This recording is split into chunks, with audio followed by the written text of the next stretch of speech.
Ladies and gentlemen, we are back for season not 1, not 2, not 3, but season 4, baby. And since we throwing up the 4s, I got to hit you with a quick woo for the nature. But hey, it's your boy Cool McCain. I am joined on this side by my man Scrub, and right below us, holding down the base of the pyramid, my man with a very premature headline that he's gonna regret putting. But hey, all actions have consequences and repercussions. My man, my cousin from another auntie, Couch Coach. What's going on, fellas? What's going on? What's going on? Ready for it. Hey, football is back. And I looked at it prior to the NFC divisional game. I had Commanders 45-31 over Detroit. And what ended up happening? Everybody, y'all looked at me like I was a fool. So guess what? We got to keep that good juju going. So we back season 4. Hey, why not? So I did not look at you like you was a fool. I thought you were a better team than Detroit. Thank you. That's because I don't even. Detroit's got a wide receiver that runs his mouth too much. But I think it's week 11 or 12. He gonna get a chance to show and not just talk. And that's one Amon-Ra St. Brown. Yeah. You know what I'm saying? We're gonna talk about it, but the Eagles didn't look great, but they did enough to win in a glorified preseason game because nobody ain't got sense enough to play the players in the preseason no more. But I will say this, and I will say this adamantly. Give us about 2-3 weeks to get things together and get the right people in. Because I'll talk about when we get to the game, but there's 2 players that I'm kind of looking at like demotion or a replacement needs to happen for them. And when I mean replacement, I mean roster spot replacement after what I saw. You know, and not just what I saw, but on top of what I've been hearing from training camp and all that good stuff. But we'll get to that. Before we get to that, I just want to welcome everybody to the only show that has 4 teams, all 4 people in the division that can say they won not 1, but at least 2 Super Bowls. And if you can't get there, or you're not there and you're not, then you can't be the beast. And you can't dispute the fact that the NFC East is the best division in football. So remember that. Now, back to regular schedule programming, good people. It's time to get started. So the first thing we're going to talk about today is impact rookies that we have on our rosters. Rookies to watch for your team. So I'd like to start this with the team who has christened themselves NFC East champs before they've even played a game this year. Couch Coach, who are your rookies to watch for the Commanders? Man, I think Adam Peters hit a home run with a few single doubles and triples in this draft class. Definitely first off, Josh Connerly. He'll be starting right tackle. I definitely think he will definitely help in that offensive line, especially considering the fact all these teams in the NFC Beast have solid defensive lines. So you gotta combat that with a strong offensive line. He'll join a talented group of offensive linemen to help there. I look at from backfield, Ja'Cory Croskett-Merritt, but around this town we call him Bill. I think he's going to be someone that kind of has some flash since you've seen in the preseason, rocking number 22. So I think he's going to make an impact as well. Defensively, Trey Amos, the cornerback out of Ole Miss. I think he'll be our starting cornerback on that as well. So he'll be joining opposite of Marshawn Lattimore. So I think that's going to be interesting. And I think a special teams guy to watch is going to be Jalen Lane the wide receiver out of Virginia Tech. I definitely think he will be a great addition on our special team. I definitely think he'll also get some opportunities at wide receiver as well. But those can be some guys I definitely think we will probably talk about throughout this whole entire season of their impact and the contribution to what I deem as the 2025 NFC East champion Washington Commanders. All right, and Scrub. Rookies to watch for your New York Giants. I like the clean New York Giants background, so can't nobody hate you because you're gonna have to take one. Yeah, you know that now that we've finished making fun of the Giants for last season, which they fully deserve because they brought it on themselves. Let's get to this season. Abdul Carter, the number 3 overall pick. There's been a lot of talk about him. From what I saw in preseason, I saw some good things. Obviously, he didn't get no sacks, but like just watching him play off the line. Now he did have that one play; he got blown up. That's going to happen. The other team is getting paid too. Mm-hmm. I expect him to have a good year, possibly be defensive rookie of the year. I know everyone's talking about the quarterback. What's his name? Dear goodness, Jackson Dart.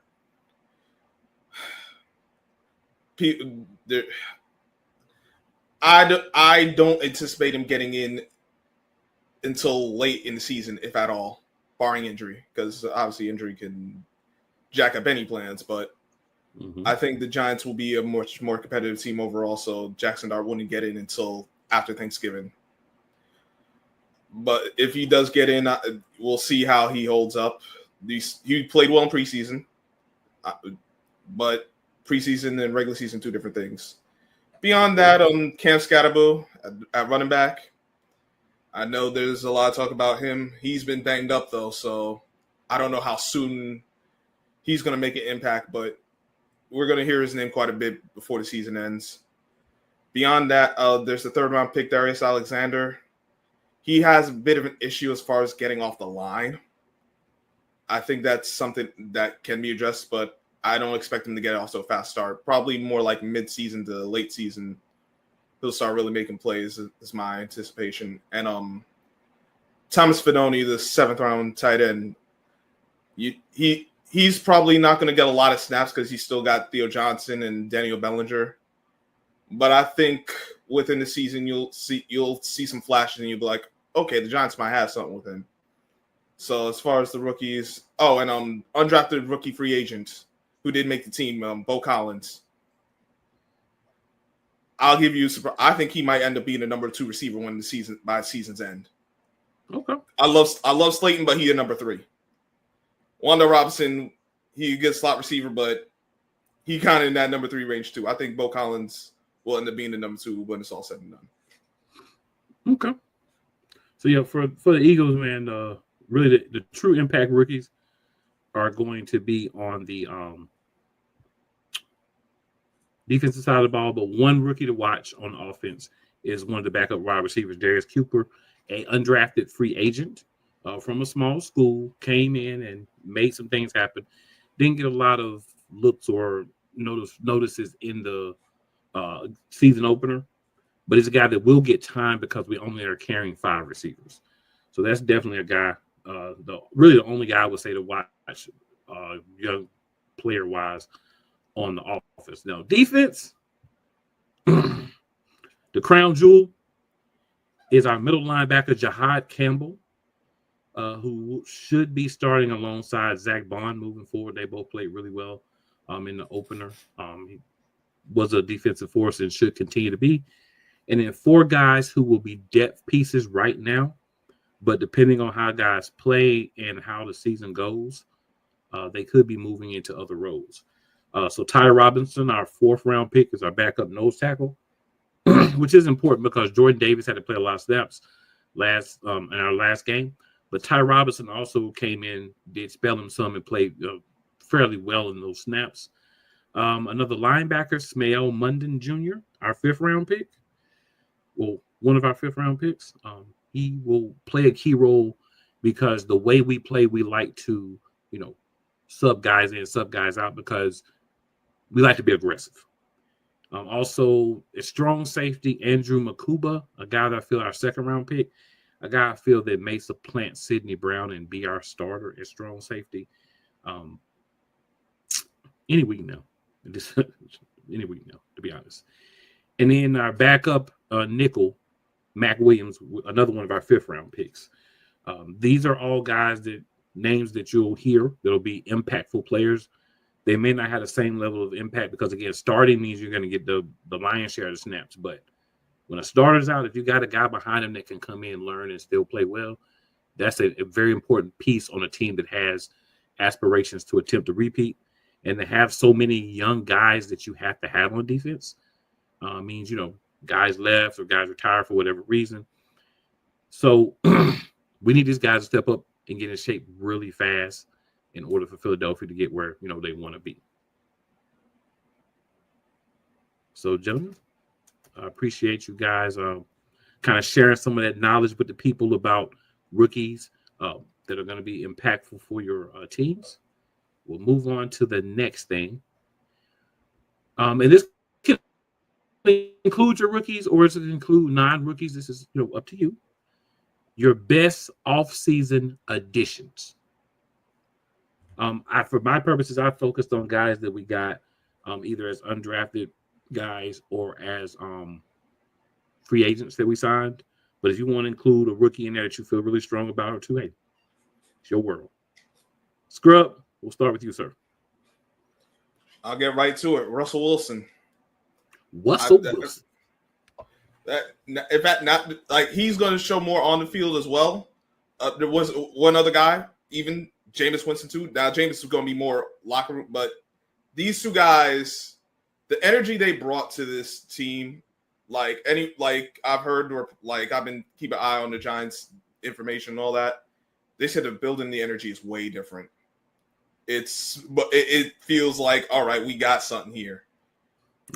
Now, whether we got to see how that translates once we get to these games, but it's not this sense of, oh, here we go again, or doom and gloom. It's like, yo, we feel good about what we doing. And if you saw in the preseason games, like the Giants, not only were they scoring points and plays even defense, they just look fun.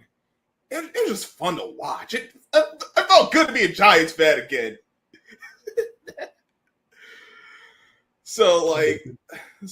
I think more so intangibly, I think Russ. I know a lot of people say Russ is washed. I don't think he is. Obviously he's not the same guy he was in Seattle when he was rolling to the Super Bowl, but I still think he's definitely better than the guy we had last year.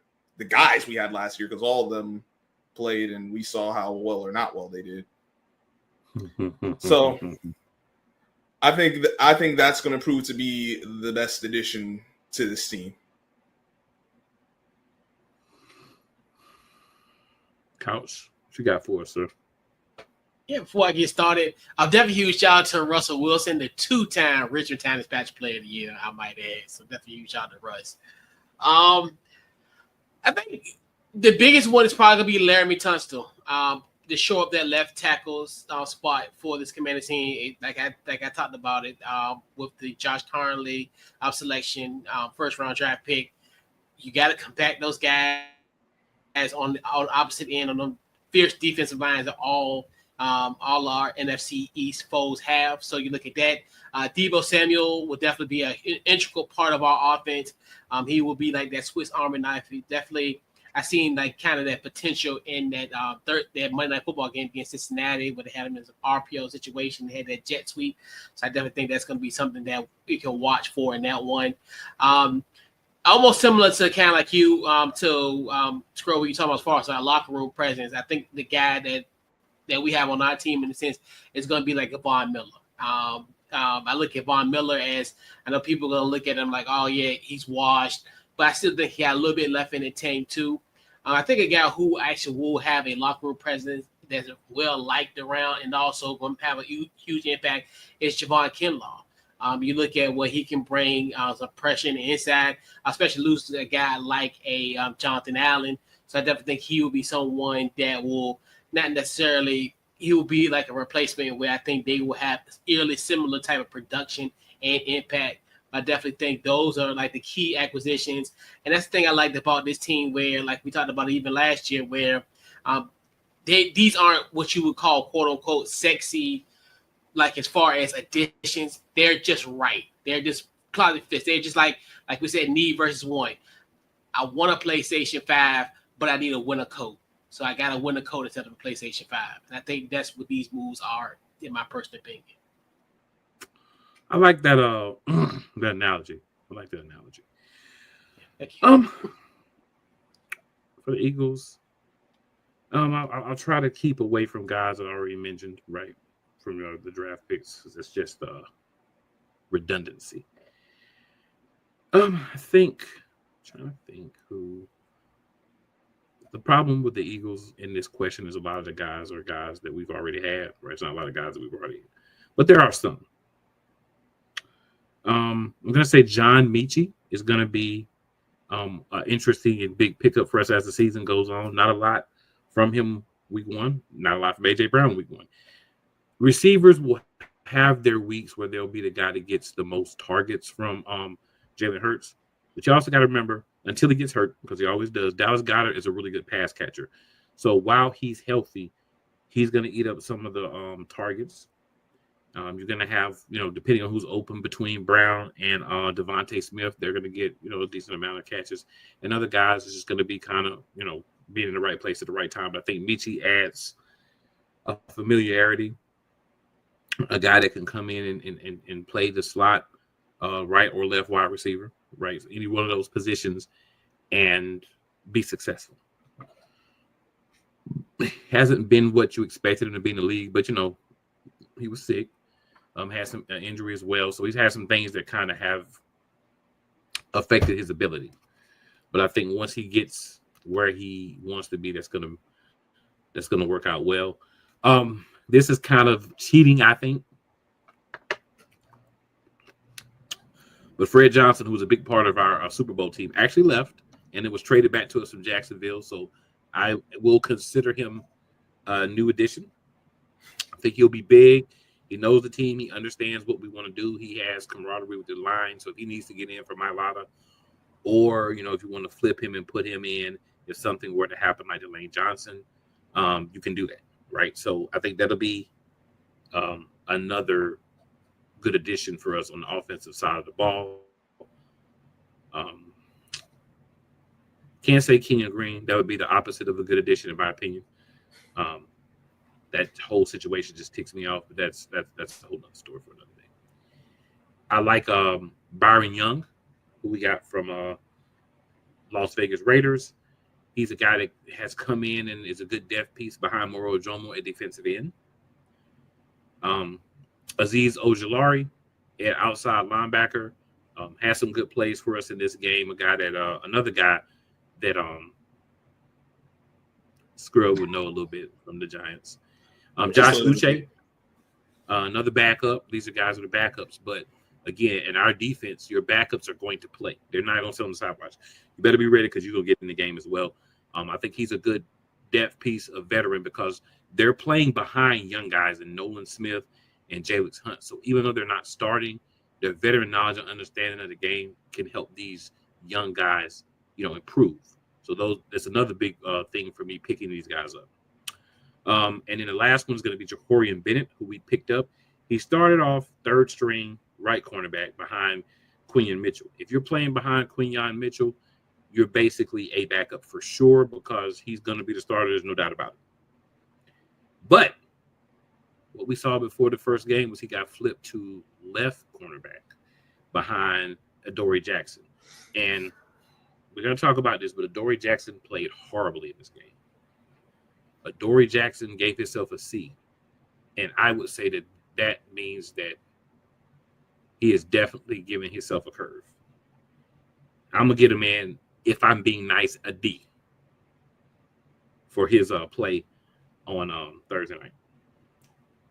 So long story short for me, those are the guys that are difference makers, or guys to watch, guys that we brought in that I think are going to be very important keys to the team. Some of them with their play, some of them a mixture of their play and in their veteran leadership that they'll be able to lend to guys that are now stepping in and starting roles that are younger guys that kind of will need that, hey, you missed the play, you made the tackle, be smart. We know that now we're in an era where if you flex, when you tackle a guy, it's going to be a penalty. So be smart, keep your head about you. So those are those guys for me for your Philadelphia Eagles. All right, guys, we at another fun point in the show. Record predictions. So I'm going to start this one off. Record predictions. I'm going to give the Eagles I'm going to say 13-4.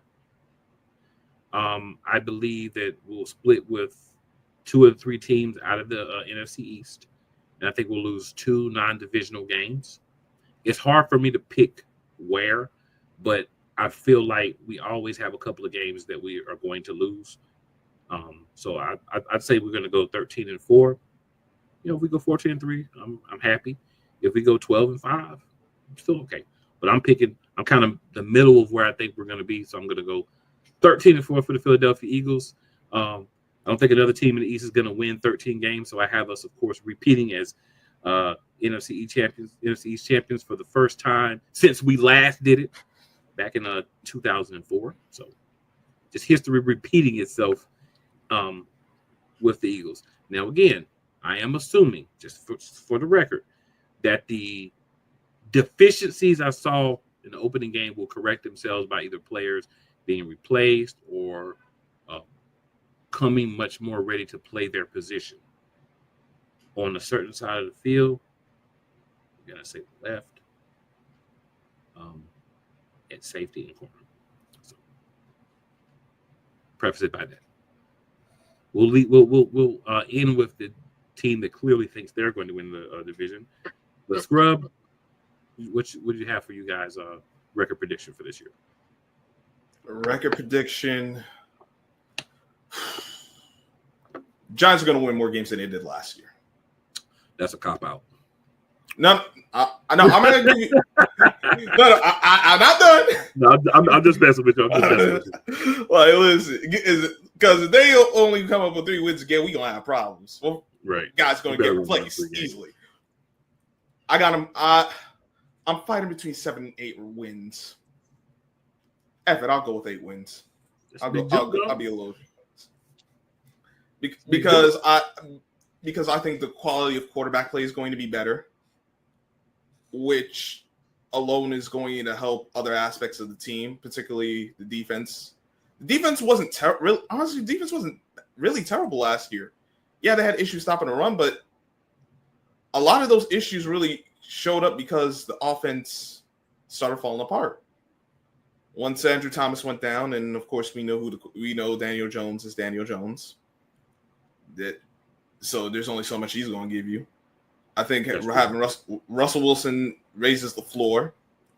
You're going to get a way better quarterback play. I think the offensive line improved. So I do think they'll be able to keep their offense on schedule a little better, especially from what I saw in preseason. I know, obviously there's only so much you can take from preseason, but I thought the Giants being able to run their offense, regardless of which quarterback was in, regardless of which players on the offensive line were in, was a sign that, all right, this offensive line is improved, which will lead to a better quality of football. I still have concerns about the linebackers, though, and a bit with the defensive line is too.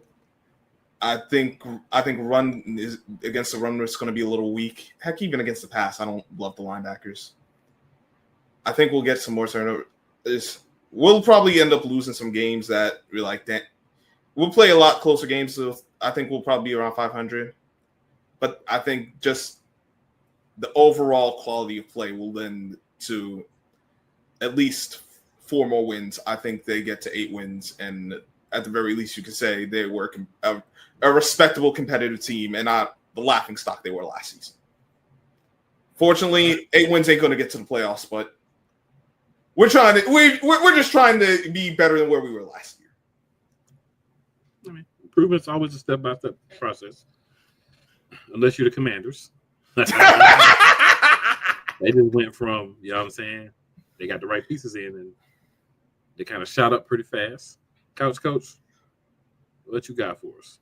Yeah, and it's gonna be a tough season for this Washington Commanders team.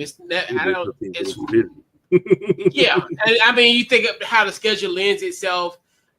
Your last 4 games are going to be divisional games, and 2 of them are going to be against the Eagles, sandwiched in between, the game December 20th. Then you got a short week against Dallas, and then you got 10 days potentially for the season finale. So it's going to be a really interesting stretch for that as well. But I mean, you got heavy hitters out the gate, like I talked about it. Obviously we'll talk about the game on Sunday.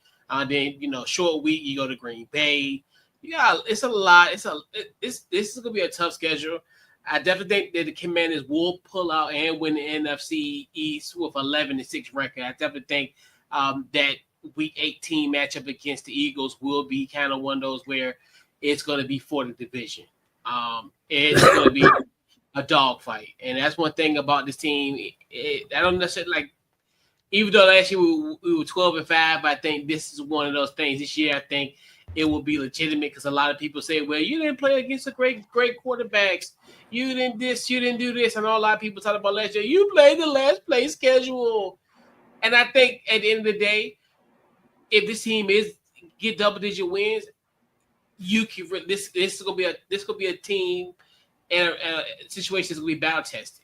So I definitely think this will be. And then we struggled a little bit last year. We had the 3-game losing streak in kind of the teeth of the season, but we ended up winning 5 straight games.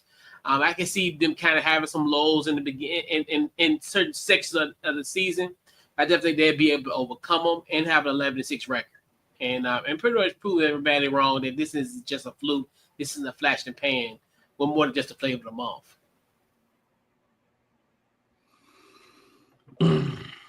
I just got two things to say real quick. I think your team going to end up finishing last with 7 wins. All right. We'll see. And cool, I think your team going to end up with 12 wins and win the division. That last week ain't going to matter. All right. Well, the first week the first. Actually, I'm wrong. No, you gonna finish second, but you only gonna have 9 wins and still miss the playoffs. All right, but hey, we'll be here the first episode of NFC Beast in 2026, and we'll see where we at. We don't even need to wait till the first season of next year. We'll be here at the end of the year. I think Washington will make the playoffs.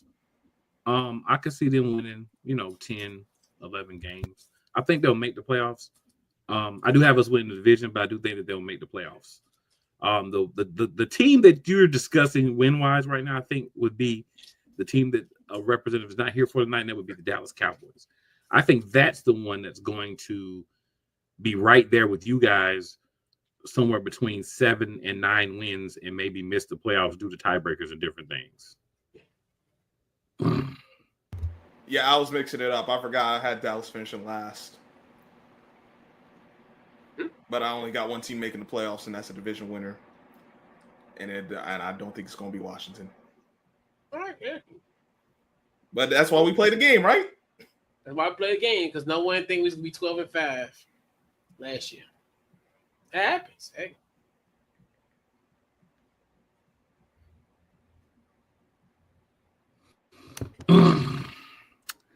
Hey, we play the games. It's fun. I do feel like we'll get 2 teams in the. I do feel like we'll get 2 teams because I feel like what we'll have that that wild card team from the division, because you're not going to get 3 teams from the NFC North, right? We're not going to get 3 teams again. It's only going to be 2 of those guys at best. You look at the South, you're only going to get 1 team. The West, they're going to beat up on each other. You may get 2 from there. We get 7, so I think we'll get a second team into the playoffs, but we definitely won't get 3rd. I think the North might get 3. The North or the South might. I got the South getting. I got the South getting 2. How in the world do you have the South get 2 teams in the playoffs? Who do you have making? What's the 2 teams? Please tell me. Tampa and Atlanta. Atlanta's not good enough to make the playoffs, bro. They got a running back, possibly a quarterback, and a wide receiver. They would have made the playoffs. They would have made the playoffs last year if they started that rookie quarterback and I stuck with Kirk Cousins so they ain't gonna long. We say that, but can we competently and confidently say that Penix would have played any better in those games? Couldn't have played worse. They already lost. I personally think he would have. That's just me. Okay. He had a golden opportunity. He had a golden opportunity against Washington. He definitely was good enough to win that game, and the things just didn't happen. Yeah, I mean, I just feel like the Falcons and the Panthers are 1 year away. The Falcons need another offensive weapon that can take some of the load off of Penix and Drake London. They need another plus player, yeah. Yeah, because Kyle, what you call his name? Kyle Or Pitts, if they have a resurgence. He's too inconsistent, unfortunately. I know not. If he has a resurgence, Well, that it would changes be the dynamic. It would be back to his rookie year. He ain't had a resurgence. He ain't been a quality player since his rookie year. Yeah. So, you know, And if he pulls it off today, that possibly could change things. I just don't see it based on the data that we have. You know what I'm saying? So I don't feel like they're going to get two teams in. I feel like they're going to get one team in, and I feel like it's going to be a division winner. They're going to beat up on each other. Hey, their division winner might be 8-9. Like last year. It could be. I think that division is going to be a little better than it was last season.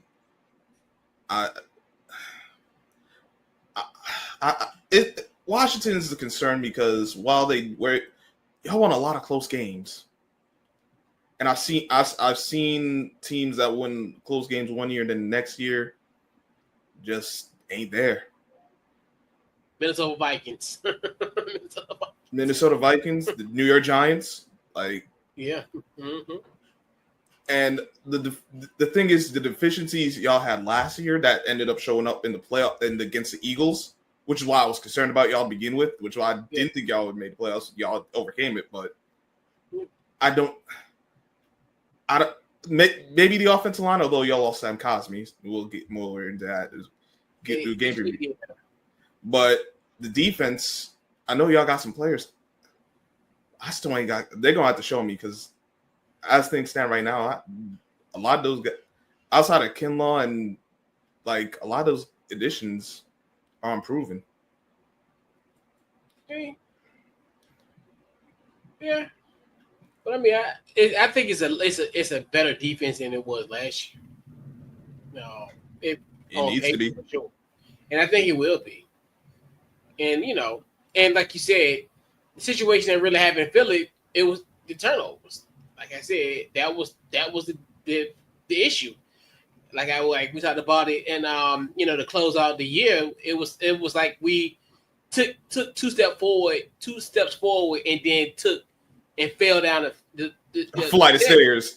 Yeah, literally. Like every time when they gain momentum, they hit an inopportune turnover, and that's where you look at it from its totality. Yes, it was a 30-some point loss, but you really look at it, and you're like, yeah, the team had opportunities, but they shot themselves in the foot every time they gave themselves an opportunity. They shot themselves in the foot, and you just can't do that, especially in the playoffs. You can't do that in no game, but just not the NFC Championship game at that, and on the road, and dealing with a nefarious opponent. But you can call us nefarious and evil all day. I'll smile right with you today. And you know how I feel about your coach, your offensive coordinator. I still don't trust him. Dan Quinn is solid, but I mean, there's things you can say and be like, whatever. I think when you look at the NFC, Washington is one of the 6 best teams in the NFC.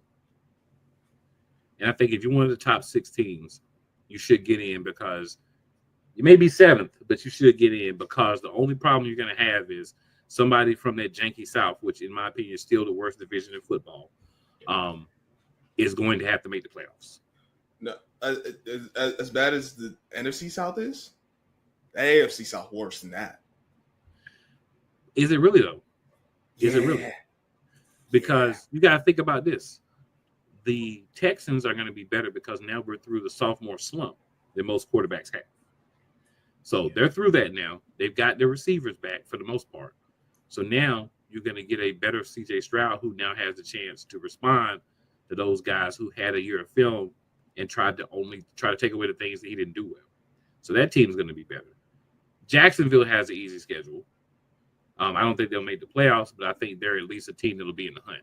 I honestly don't think anybody but Tampa Bay has a chance out of the South unless Tampa Bay slips up and plays down to their Southern competition and then gets themselves in one of those situations where they got to fight for their life at the end of the season. And they'll do that. They can do that because Baker Mayfield is still their quarterback. Chris Godwin still hurt like always. But Mike Evans is getting older and older. I have more faith in them other teams in the NFC South than I do in the AFC South because the Colts got Daniel Jones, so I know how that story ends. Along with the fact how they tricked away last season anyway. I think your boy might give him a little second life. I agree. Daniel Jones said there's one place he could go and know he could be a starter because the other quarterback that was so atrocious. And he found that spot, and they have weapons. And I'm like, they got wide receivers, line's decent. Josh Downs, yes. Yep. I'm not saying that they're gonna make the playoffs, but they can make the AFC South interesting. Like they'll be playing meaningful football past Thanksgiving. Yep. I say that. I don't think they're gonna make the playoffs necessarily, but they'll be playing meaningful football. After Thanksgiving. But they were playing meaningful football after Thanksgiving last season, and we saw how they ended it then. Yes. This is the history of the Colts. But with a better quarterback than Anthony Rich, he's a better quarterback. And that's not saying much. But it might be like he better, but I don't think by so much that it's like okay, they're gonna make the playoffs. Well, he's better by enough. He's better. He's better than I don't think to say Anthony Richardson go sit on the end of the bench. Exactly. Well, that was Indianapolis' fault because they drafted him. They had no plan for him. That's their fault. They were stupid enough to do that. They're the one who took him number 4 overall. For making a mistake for drafting him, but now they're course correcting that mistake by going to get an actual starting NFL quarterback. He is not a starter. That boy belong on the bench. He belong on the bench for y'all because you didn't have enough around him. Right. This is a team where he can be. All you need for him to do is to be a guy that basically says, you know what I'm doing? You know what I'm bringing to the table? I'm going to make the right throws. I'm not going to try to play outside myself, and I'm going to follow the system. And that's all you need. When them throws come up offline and they ain't getting yards after catch. Well, you got to realize that not to knock Wan'Dale Robinson and those guys that you have and Malik Neighbors, but the wide receiver core in Indianapolis is profoundly better. The only proven guy that y'all have is Malik Neighbors. The rest of those guys, you've even said yourself, are at best threes. All true. But I seen Daniel Jones regardless of the wide receivers still miss throws. Okay, you can miss throws, but if your wide receivers have been playing with you and they understand how you throw, then they understand where to be for those errant throws. That's how you make a guy that's average look a little bit better because you form a connection with him. And you're able to say, okay, Daniel Jones is going to throw the ball 2 yards past where I'm supposed to be.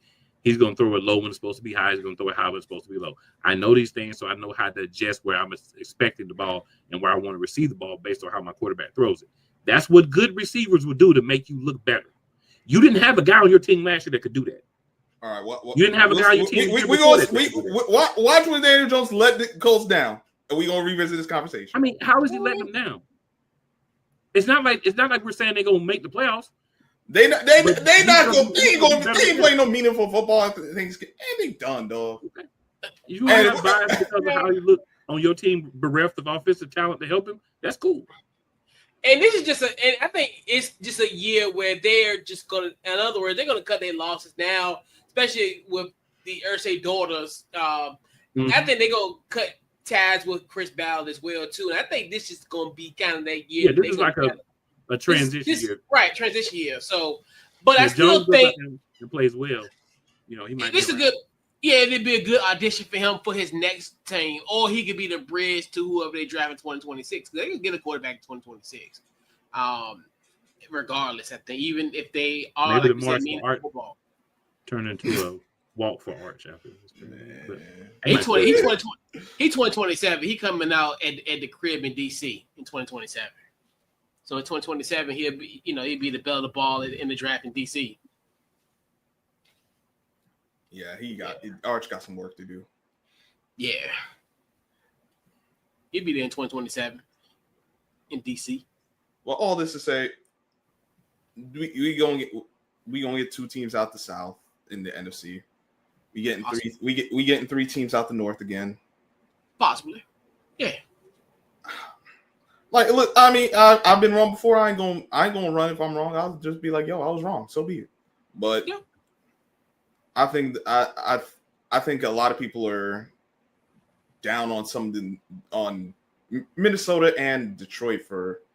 I understand the concerns, but I'm like, why are we so down on them teams? Yeah. Like, to the point where like some of them just gonna fall off a cliff. I feel like. Yeah. I don't see it. But yeah, man, and also kind of not off subject, but like what Philly did when they got Michi, I was like, oh, you gotta be serious. Oh, I was mad. And then y'all got Sam Howell. I was like, this is worse. This is worse than when y'all stole that kid from Indiana from us, that quarterback. God, what was the quarterback? Nate Sudfeld. That's just as dirty as that. I just got. When we got rid of him, Nate Sudfeld, like in 2017, and then y'all got him like the week before we played y'all. I was like, what? I just got one question. Whose bright idea was it to bring in Adoree Jackson? Oh, Howard Arterius Roseman. That's whose idea was. Bro, man, Howie, man, I'm like, yo. Man, Howie need to go to jail, man. He heists, these little heists he be doing. Like, it's like y'all know you dealing with Howie, like he gonna get the upper hand. Like, man, you're not gonna fleece me today. Like, God, Mechie, I'm like, oh, July. I know I seen that because I'm like, oh, come on. That'd be perfect because now he reunited with Jalen Hurts and Smitty. No, I'm really mad. Y'all got AJ Dillon. I'm like, these dudes cheating out here. I know, and Sam Howell, the Indian Trail legend. Free agents trying to know, so that's everybody else's fault because you could have went and got him too. I wanted him. What is my decision? I would have brought him in. Sam Howell was cut, and we picked him up. Other people could have picked him up. No, obviously, we had we won the Super Bowl, so that's again. It's like I understand that. I just know I would have went for him because I'm like, yo, that's a guy who can actually help your team. I was like, man, why y'all just didn't stay with Dorian DTR? Like, why y'all had to get my boy Sam Howell for? Like, he was supposed to be right. He was supposed to be the savior for the Vikings. I'm always going to go for the brother man, but DTR isn't a very good quarterback. I'm just going to be honest. DTR, I know, man. Y'all should have kept him, man. Like, Sam Howell with the Eagles, though. I'm like, come on, man. Like, that's crazy. KLC, what you doing in Minnesota? He could have been your backup. He could have had it all. KLC, you could have had it all. You fumbled him, KLC. I'm disappointed in you, KLC. I mean, they could have done worse. They could have held on to Sam Darnold and paid him the bag. Like, and JJ McCarthy be sitting on that bench for a good little minute. And then we'll be talking about the same thing every year. Like, dang, it'd be like Kirk Cousins all over again. Minnesota don't need that. So, gentlemen, let's move on to the game that was played last night. Let's go.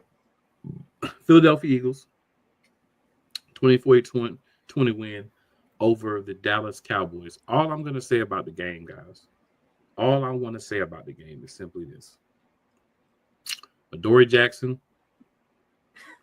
you have to be much better. I don't know what the standard is in New York for cornerbacks, but in Philadelphia, what you have done versus the standard, sir, is atrocious. Sidney Brown, your footwork is not good, my boy. Maybe you can improve that. I get injuries may be a part of that.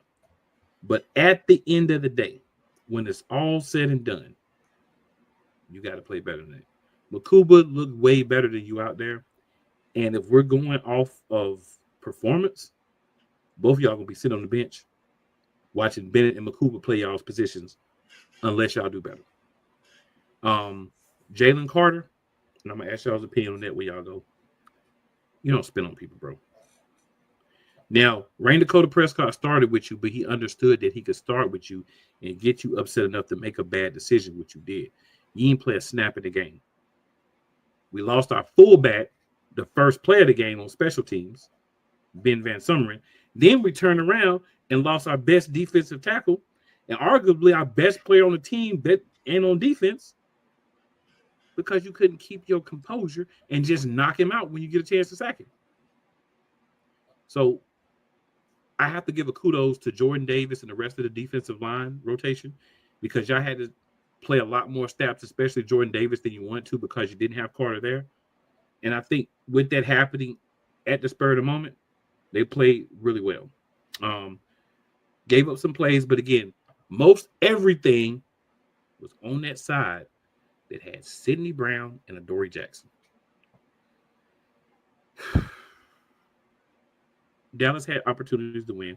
We had opportunities to be better. And I think it will improve, but based on what I saw last night, there is concern for some of the players. And there's some other guys, it's like a couple of things to fix. But those are the two guys that really was getting that side of the field. They was really getting worked on a regular basis. So hopefully that improves. Again, this is really like preseason game 2 because they don't play in the preseason, but it did look tough. Offensively, I saw much better Hurts, but there were a couple of times where he was kind of like, there he go running backwards and get sacked. But not many. So 3 straight drives to go down and get touchdowns, that's impressive. But you got to be able to, move a different way, and they didn't.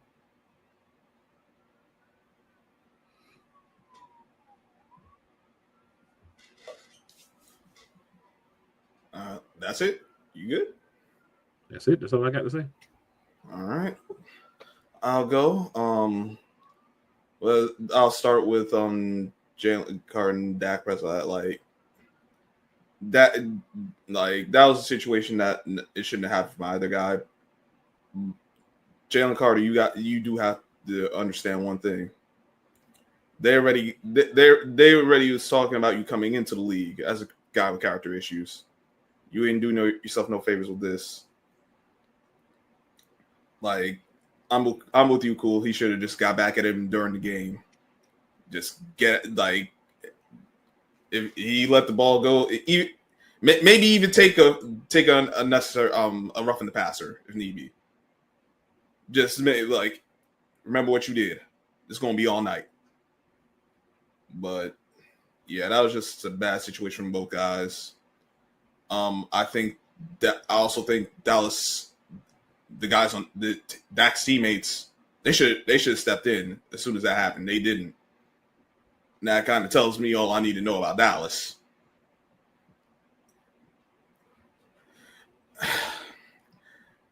As far as the game, I thought that Dallas, at least before the weather delay and obviously the fumble, I thought they were offensively, they were kind of getting whatever they wanted.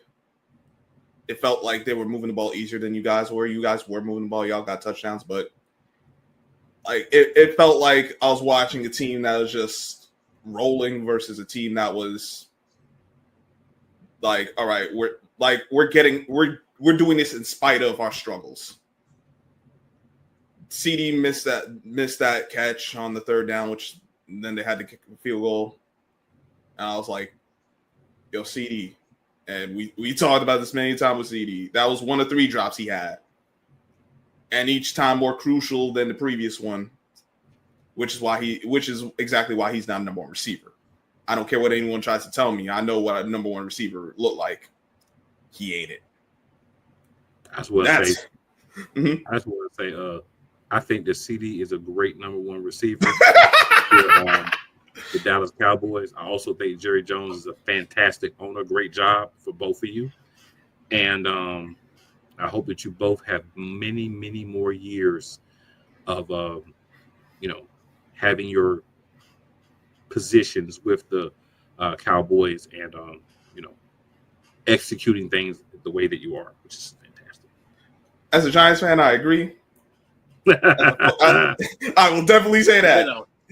As a football fan, man, trade CeeDee Lamb. This is what you ain't gonna get. We ain't going nowhere with him. We don't want to do that. We don't want to trade him. Like I said, as a Giants fan, I agree. But I'm just speaking from what you're getting from CeeDee Lamb and what you're not. He keep complaining about wanting the ball. You give him the ball, he can't come up in big situations. Someone will give you something for him. And if he's going to keep dropping passes in key situations, you already come up short as it is. You might as well get something back for him. Scrub, they're not going to trade 88, man. He's 88. He's in the 88 family. He is not in the 88. Johnny gave him that number. That was some BS. He's not Drew Pearson. As long as he is not Michael Irvin. He not even Dez Bryant. As long as he got a number, he's 88, sir. He got a number. He the wrong 88. I think he's the right 88. Let me get back to the rest of this game now. Oh, my fault. I thought you were done, Scrub. My bad. Nah, you good, but carry on. Yeah, but after that weather delay, I think Dallas did a better job of holding y'all run game down. Y'all didn't score anymore. But I also think it hurt much. Here's what I'll say with the weather delay. Because it happened right after that turnover, I thought it hurt y'all in the immediate. Because I thought y'all could have done something off of that turnover.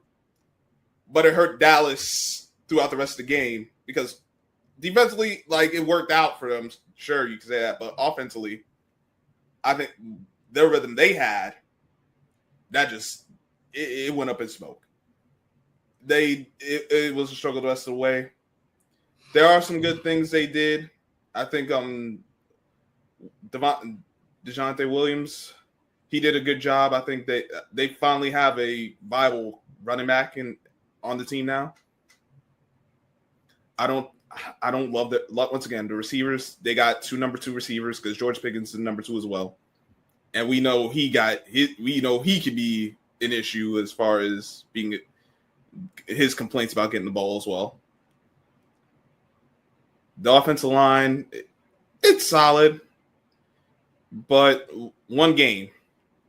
They did some good things that you could look at all right, we got something, but it's one game. I want to see how they do as the season progresses to see if that was really just because it was a familiar opponent or if they actually have something they could work with. As for you guys, like you said, cool. There's some concerns, but I think y'all will work through that. Adoree Jackson. If anyone who's seen by content knows how I feel about Adoree Jackson, I wanted this dude gone years ago. I don't even know why the Giants brought him back last season. I know we ain't got the corners you got. He's not a guy you can win with. I'm not going to lie to you. He's not. There's a reason he got cut before he played out his rookie contract in Tennessee. Do remember that. And we seen it throughout too many situations. Either he's getting toasted or he's committing key penalties. The sad thing is that it's not that he lacks the talent. It's that when you need him most, he ain't gonna come through for you. But as a Giants fan, please, Howie, keep starting him. Please. As a football fan, man, y'all need to, man, if y'all don't get off that couch, you can go. I'm good. Before I say something about Adoree Jackson, I probably shouldn't. Yeah, and like you said, we'll start off with the whole Dak and Jalen Carter incident. Yeah, and I know a lot of people say, well, Dak started, but it's just one of those things where Jalen Carter has to know that he's doing that in spite of that. And you in a game of this type of nature, because what if you did this in the Super Bowl? What if you did this in a game that really, really meant something? your cooler heads have to prevail. And that's where it's kind of situations where it's like, yes, even though Dak may have started this, but you cannot bait yourself into this because what's going to happen is people are going to look at this as a moment where, hey, we can attack him. He's your weakest link as far as from an emotional standpoint. So I can get to his head. It's almost similar to like, I remember like Karl Malone with Dennis Rodman used to get in Karl Malone head, and they used to really mess with him. And that could be another situation where, hey, this could be a game, down the road. This could be something that could be troublesome for the Eagles potentially. Week 16, hey, you want to do that to my franchise quarterback? The whole DMV is he's not going to make it out he's not going to make it out the state if he was to do that type of action. But yeah, week 16, hey, you want to do that? You want, hey, you won't make it to Christmas, son. But anyway, I think from the Cowboys standpoint, once again, these are missed opportunities, like you talked about it, Scrub, as far as just like the critical drops with CeeDee Lamb. This is kind of one of those things. If you look at it from a glass half full, you're like, okay, we did enough to potentially win this football game, but we came up short. It's great to say that September 4th. But when November, December roll around, and these Cowboys have had these type of issues where they do enough to win, but they don't capitalize in the moments that they that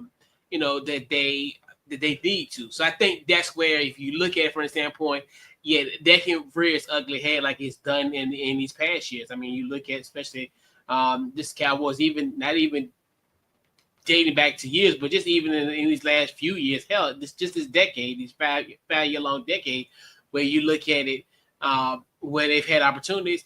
And I think they feel it. And this is another thing too, where, they did just enough to win the game. And that's why it's kind of scary, because how they're playing now, like Philly's going to get better. Philly's going to get that pass game is going to get more involved.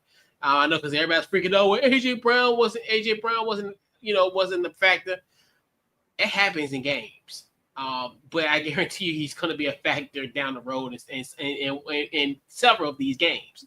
We'll be talking about AJ Brown, and he'll be back to himself, and Smitty as well. They'll be really active. Don't wake up a sleeping giant. No pun intended. But I think if I'm the Eagles, I'm encouraged. I think this is one to say, hey, we're not at full strength as far as just, it's just the beginning. So to me, I think if you get a win like this, eke it out, and even, the play of Jalen Hurts, those run touchdowns, I think, hey, you'll take them, and hey, it is what it is, and they're still Super Bowl champions, and they're not hit on all cylinders yet, which is kind of scary. But, it is what it is. That's why I was hoping that we were going to play you guys early to kind of get the rust off of them.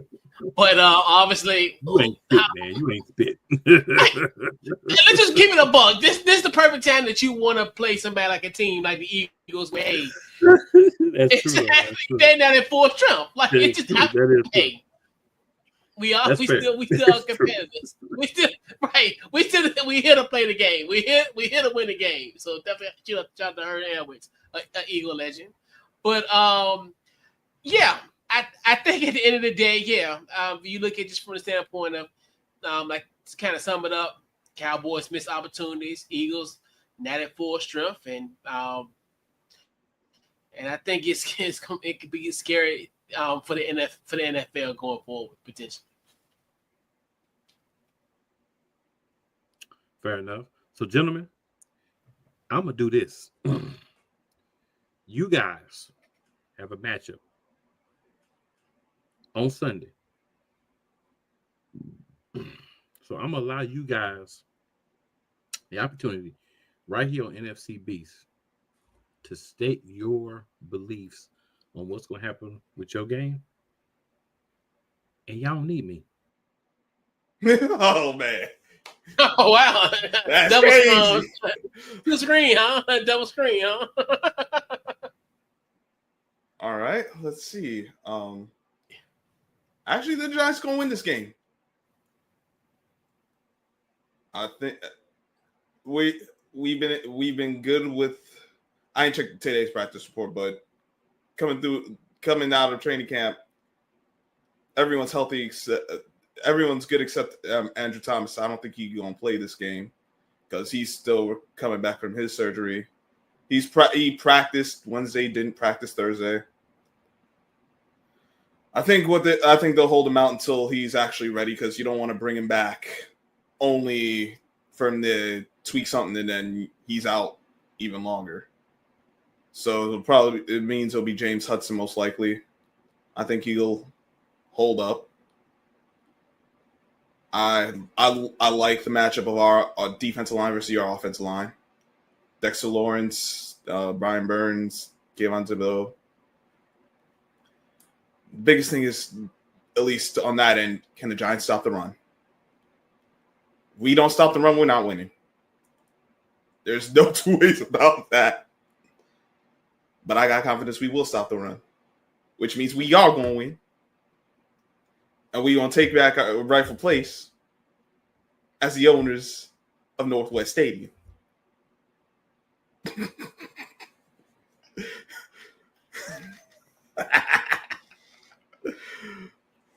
Listen, I really feel confident about this matchup. I'm like, Washington this time around? All right, I think we can get them. We gonna have to if we gonna make anything out of the season. Because I'm tired of starting 0-2.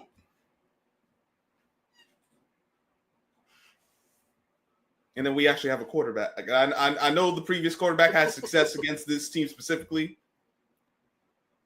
but we got a better quarterback. And I'm a trust in Russ.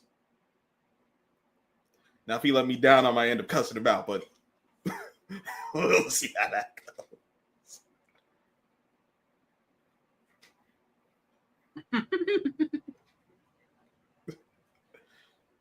But yeah, this is going to be a very interesting game. This is going to be a sellout game. I think it's going to be a very emotionally charged game.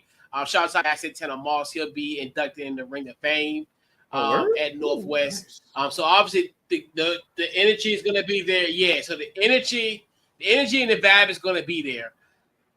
But the thing about it is, this is New York Giants. This is a divisional matchup. I don't care who's starting.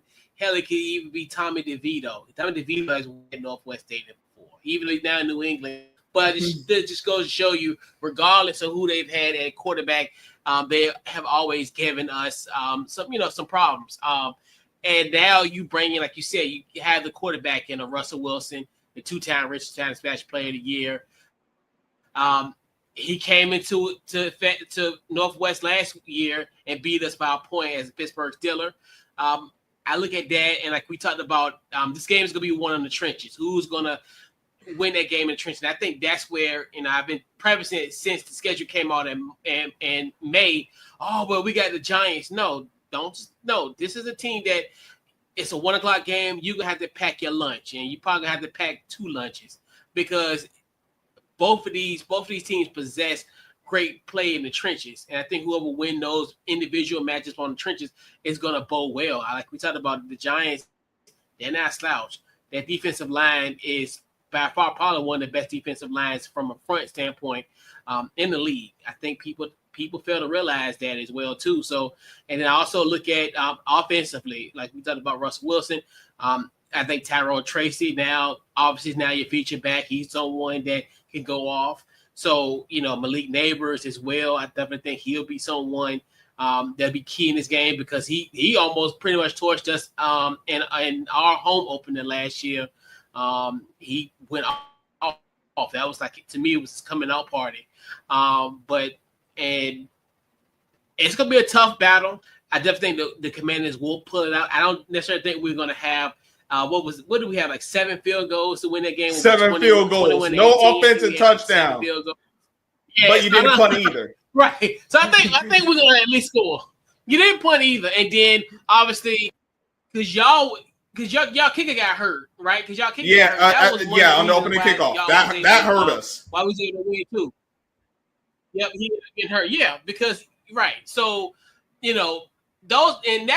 that's the crazy thing about these type of matchups. Like little freakish things, like type stuff happens, and it's just like, and that's why I think, this it may not happen like kind of what happened last year, but it's gonna be some situations in this game that's gonna be really puzzling. But I definitely think that the Washington Commanders will pull out that victory, and on to Green Bay.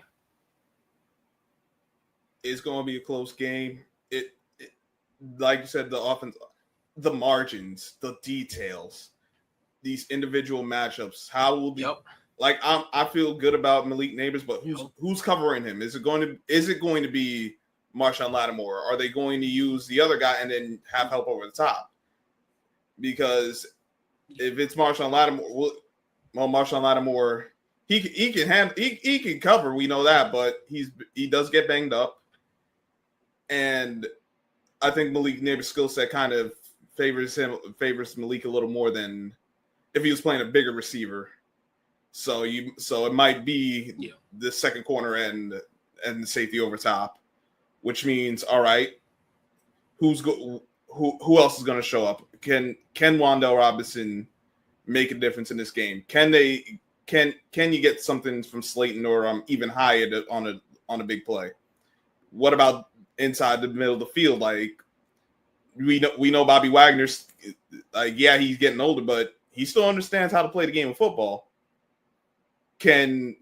Is Theo Johnson going to be able to make some plays against him and the other linebackers and the safeties? And then, like any divisional matchup, all it takes, sometimes it just take that one play, whether it just be like, obviously the turnovers, because we know that could change anything. Sometimes it don't even be turnovers. It'll just be just that one play, like on the third or fourth down, that instead of getting off the field, that team's still on it, and then you're like, dang, if we could have just got off the field on that third down, if we could have just made it. Like I think it's going to be that kind of game. Like we're going to look at, it's going to be a one-score game. You're like, dang, if a play was made here or there, this might have went differently. Yep. But I got confidence in my sorry New York team. Probably similar to the Giants and not Giants, but the Cowboys. Yeah. And the Eagles, yeah. Like CD don't drop them dang on passes. Talking about a different type of story. If Dak doesn't go my best defensive player, I think that's what that too. It could be like boiled down. Yeah, Like a Dallas talking about the Philly whole game. ifs is like that. We're gonna go ifs. Let's go to all the ifs. Yeah, not for real. We're both looking at it like, man, we do that another hour. For real. Just those little details. The details of the details of the details, the bleeping details. But ladies and gentlemen, you have been given the Couch Coach versus Scrub one-on-one talk and thoughts on their matchup. And I think it's gonna be a good matchup. I think ours was a good matchup. I think divisional matchups, especially early in the season, where everybody don't have their stuff together, are always pretty good. And I enjoyed our game as a fan of football, as an Eagles fan, maybe not so much, but as a fan of football, I definitely enjoyed watching the game and being a part of that whole thing. So just a couple of more quick things I wanted to touch on, gentlemen. So the effect that the Micah Parsons trade will have on the Cowboys and the effect that it will have on the Packers. What do you guys think about what effect that trade will have on those two organizations? I think we already seen a little bit. I think we already seen a little bit with it on the Cowboys. Like early on in the game, it felt like if they had Micah Parsons, some of those plays that Jalen Hurts was getting out and scrambling for those positive yards would have ended differently. Their pass rush isn't as strong. Now they did get Kenny Clark, and that made him stronger up the middle because defensive tackle was an issue. But that's the thing. Like, are we going to see more of that team in the second half or the first half? Because the team we saw in the first half, it just felt like they were really a worse team defensively. Second half, they did a better job with the run. But that's why I'm more interested in seeing how it turns out. I think they will be worse. Definitely this season. Maybe this ends up working out for them. But that's why the different matchups, because it could just be this one matchup and then it's like, oh, that only happened because you were playing against a division rival. Not so much because like this was actually like, yeah, Jerry Jones wants to claim they're better without Micah. They're better without Micah Parsons. I don't believe that, but we'll see. As for Green Bay, this kind of gives the sense that it's Super Bowl or bust. I'm not saying that's how the Packers feel, but it does kind of give that sense like we're making this push because they have the players around like on their defense to technical difficulties. I don't know what happened. The couch coach there. Thing's tripping. Yeah. Like I was saying, like the Packers feels a bit like Super Bowl or bust. They definitely making their push. The pass rush wasn't bad last year. It's with Micah's going to take him to another level. I think the biggest thing, I think it's going to make a difference, particularly they get a lead. What the biggest thing for the Packers is that they need Jordan Love not turn the ball over. He cuts down on the turnovers, and they could get someone to emerge as that real number one receiver. It'll really start. It'll be. I think all right. Simple. Long story short, Packers are going to be a better team because of this trade. Cowboys, at least this year, won't be. I think this was a move that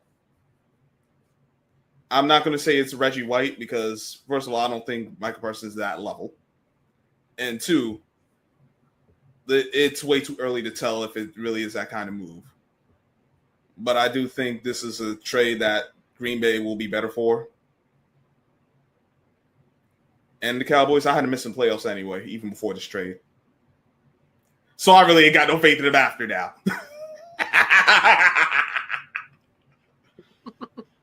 I think it'll help us next week because after we take on Washington, we got to go against them, and we ain't got to deal with that headache.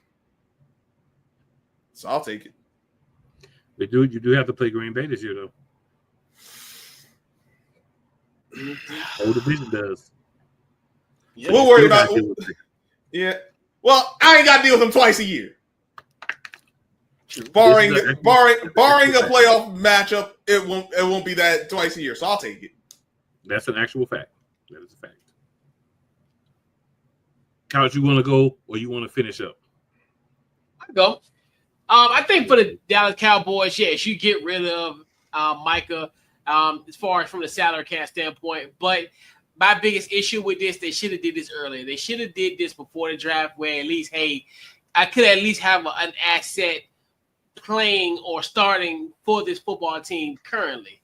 So that's my biggest thing is I wish they would have done this earlier because now this trade is kind of incomplete because you won't reap the benefits until this time next year when you have that first round draft pick that you get from Green Bay. I think for the Packers, it does help them. I don't necessarily think he is that defining piece that will bring them over the top. I definitely think he will be a great piece, obviously, on the other side with him and Rashawn Gray. I definitely think they will create havoc for their NFC North foes twice a year, like Caleb Williams, Jared Goff, and then also J.J. McCarthy. I think they're going to give them hell. It's kind of one of those things where they like that, but I think down the road, 2 or 3 years from now, it's gonna cost them. Obviously, paying him almost nearly $48 million. So I definitely think that's gonna really kind of as far as from a salary cap standpoint, it's going to probably pretty much hand them up. Luckily, they did sign Jordan Love last year, so that kind of you don't necessarily have to kind of worry about that necessarily in this 4-year window when you have Micah with that salary. But I think, like I said, Dallas, I wish they would. Well, not wish. I'm kind of glad they did it. But if I'm from a football perspective, like I forgot who said it. It's Scrub. He said from football perspective, yeah, they should have pulled the trigger on this at draft before the draft, so they can at least get an asset this year. But it is what it is. But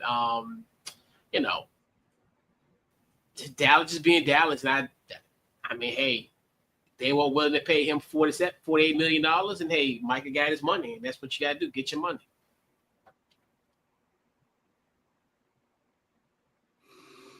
Yeah. Let me get this together. I want to make sure I say this properly. So, I definitely agree with you guys on one end, but I think at the draft, Jerry was under the impression that he always has, right? Oh, I'm gonna wait and make a big story and run my mouth and do all this, and then he's gonna come in and sign his contract, hush his mouth, and be a Cowboy. But that's not Micah Parsons. The problem is there's a difference of personality. He's used to dealing with guys like Dak Prescott and some of those other guys that are more, I say, tame personality-wise, right? They're not like more of a rebel or a maverick. And I think that's Micah when dealing with certain things, right? Not like to a negative point. I'm not trying to attack his as a person, but just a different personality type. It seems like he valued the relationship until Jerry didn't, and then he said, "Oh, well, get me up out of here then. Don't keep me here and be in the BS and stuff. I can roll out." And I think Jerry felt like, "Oh, we'll just get him back in the fold. He's just talking. He'll be back." And he wasn't just talking. I feel like Jerry should be investigated for continuing to do against this collective bargaining agreement and try to do contracts with players who have agents without their agent present.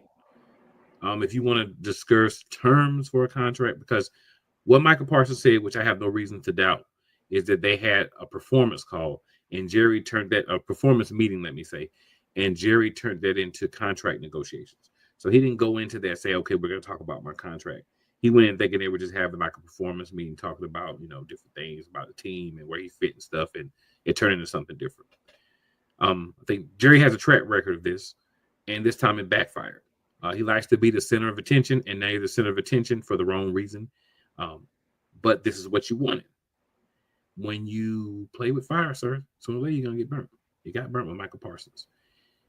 You didn't get value for him. 2 first-round picks and a all-pro defensive tackle are not proper compensation for what Micah Parsons was to this team. And again, Micah Parsons, not Michael Parsons, Jerry. So I think that when you wait, you run the risk of this happening. And because this hadn't happened before, he felt like it was going to happen the way he wanted it to. But everybody's not the same. You can't handle everybody the same. You have to understand people and personalities. Jerry did not do a good job of that, and that's how they got here. It's going to negatively affect the team because unless one of those picks turns into another Micah Parsons type player, what have you done? You downgraded your team. That's how I feel Dallas is done. Like for this year, you're downgraded. And in the future, unless you're able to go and draft really well, which, come on, we talk about the Cowboys. I'm not saying that they don't hit on picks sometimes, but it's more if a guy kind of falls to like Parsons kind of just fell to them. It's like, okay, we'd be dumb not to take him. More so than they went up and said, hey, we've identified this is the guy we want. Let's grab him. So replacing him is going to be difficult. I get the money, but if you pay guys early like you should have, don't wait till the last minute, Jerry, you don't put yourself in this situation. But you want publicity. You even feel like bad publicity is better than no publicity. So you got what you wanted out of it. You got burned at the end of it because this is a different type of dude. As far as Green Bay, you had to pay him the money. You gave up 2 firsts in a defensive tackle. you have to feel good about coming out of this trade, no matter what Dallas does. If Dallas hits on 2 first-round studs, you still have to feel good because you got a guy that you feel like you knew the commodity you were getting. It's already been in the league for a few years, and you know how it plays. Now, my question for Green Bay is, how are they going to be able to assimilate Micah into their defense? He's more of like a hybrid than a true linebacker or edge rusher. So how are you going to be able to kind of assimilate that into your team, and how soon will that happen? And will Micah be ready early in the season? Because we've heard about the back problems. So will he even be ready? I do think short term, you might be looking like, well, Micah's not going to play possibly for a few weeks, and poor draft capital. But at some point, you are going to get to the point where you've got Micah, and then you've got him not on the Cowboys, and that's going to look bad for them, and it's going to look good for Green Bay if they can acclimate him correctly when that time comes. He'll have more guys around him, so I think his stats will not be as strong because, again, when you have more talent around you, you have to sacrifice some of your personal numbers for team success.